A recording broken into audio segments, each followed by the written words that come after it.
Dear students, let us start the discussion on today's newspaper, that is 3rd February 2016. The first article, A Season to Repair Relations. In this, we will analyze the India-China relations, and this article is by Miss Nirupama Rao, the former Foreign Secretary of India. Here we will see what are the irritants between India-China relations, and what is the way forward, and what are the suggestions given by Ambassador of China to India. These we are going to look into. Now, the first thing is the recent China's blockade of India's entry into energy, and then China keeping a technical hold for including terrorist Masood Azhar in 1267 committee, and then the long-standing the border dispute between these two countries, and changing geopolitical scenarios. All these are adding to India-China dispute. And added to that, Chinese aggressive connectivity development and its little sensitivities for India's sovereign concerns has aggravated the problem.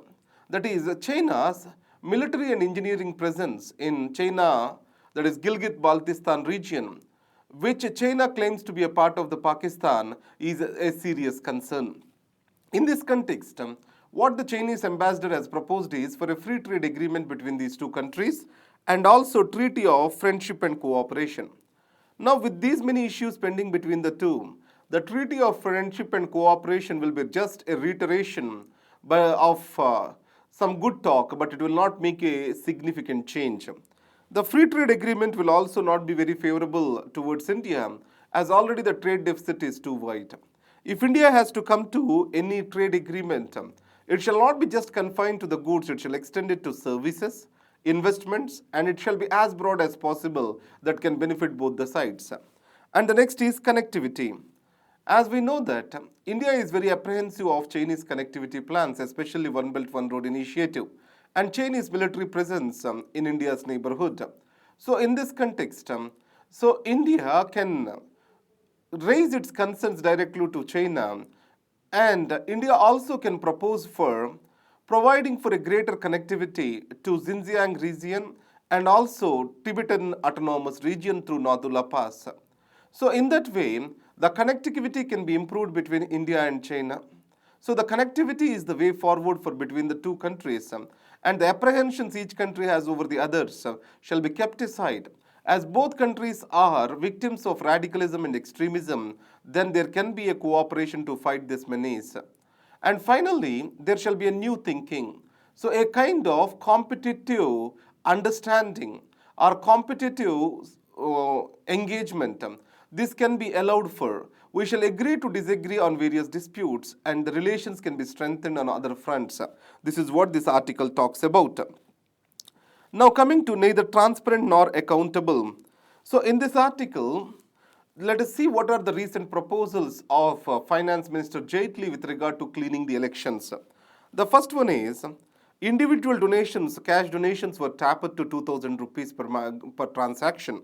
In this context, will it help anyway to reduce the electoral corruption, which is the master source of corruption in the country?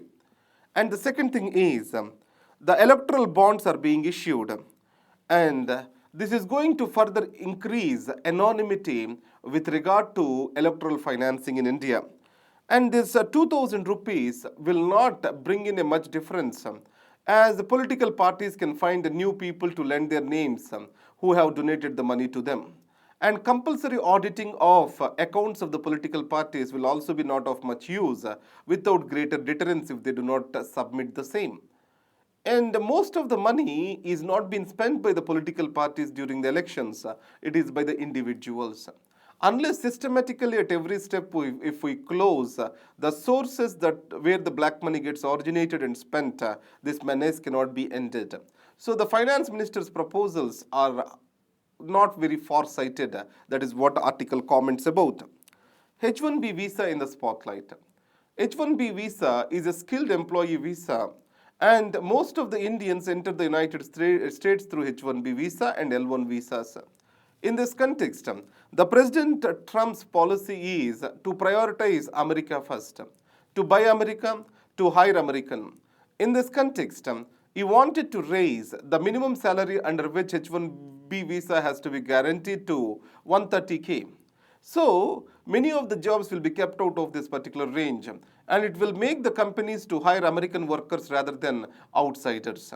It is going to worst affect the American economy than anything else, because the entire Silicon Valley, which is the driver of the American growth now, is dependent on the foreign workforce.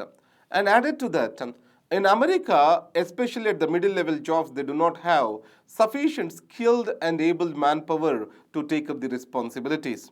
So in this context, many of the offshore companies, such as Infosys, etc., which are working in United States, may like to come back due to the restrictions on visas.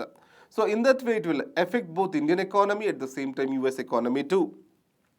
And every foreign worker, he also has led to the creation of 4 other jobs because of the economic growth. This is what the fact tells about foreign workers in the United States. And coming to first among the allies, the USA and UK share a special relationship. In the words of Winston Churchill, this relationship will prevent any further war to the world. So in this context, the Brexit has changed the situation altogether. The Britain has to balance between European Union and United States of America in its relations. As Brexit made Britain's exit from European Union, it wants to tighten its other arm, the relation with the United States of America. And then the free trade deals which are being proposed by Britain with India and Australia are not very successful. The reason being is they are expecting for a liberal UK immigration policy, which Prime Minister Theresa May is not willing to provide for. So, in its rush for a deal with United States of America, the Britain appears to be too much of or giving too much back on its values, on the human rights considerations, etc. And also, without seeing what the Trump is to offer to the world, the Britain Prime Minister has invited him for a state visit, which has been criticized across the Great Britain.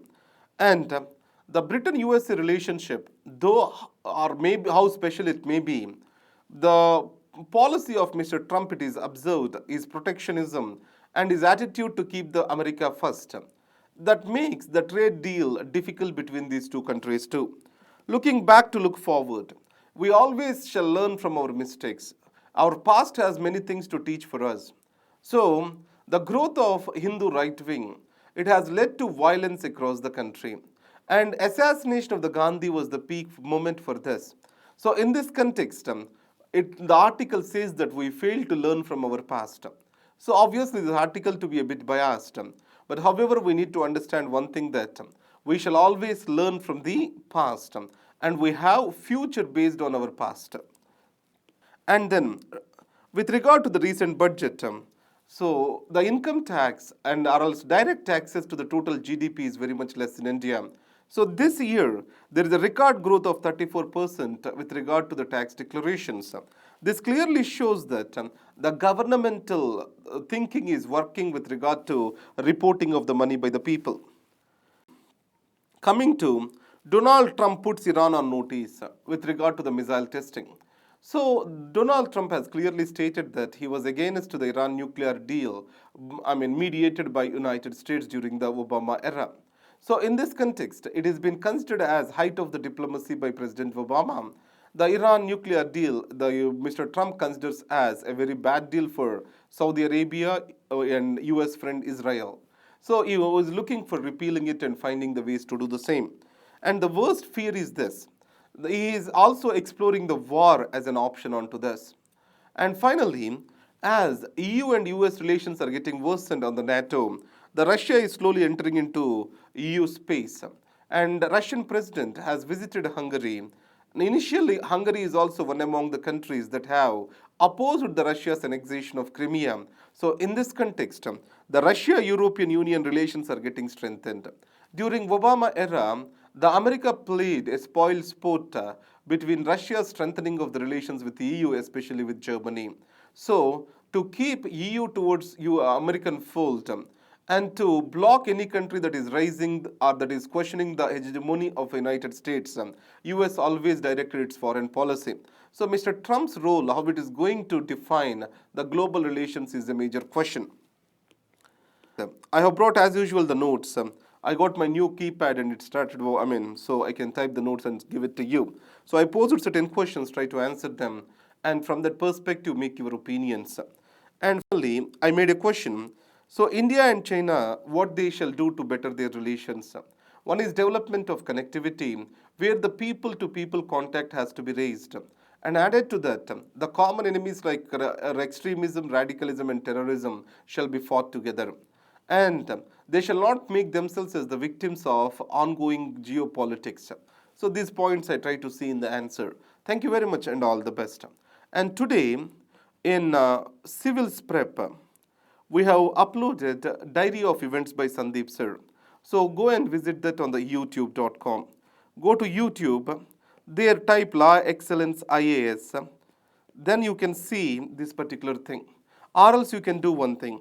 I'll get that posted on the civilsprep.com, or I will say it as lawx.in/civilsprep. So there, a Diary of Events of Hindu is been posted by Sandeep sir. Please take a look. And thank you very much. All the best.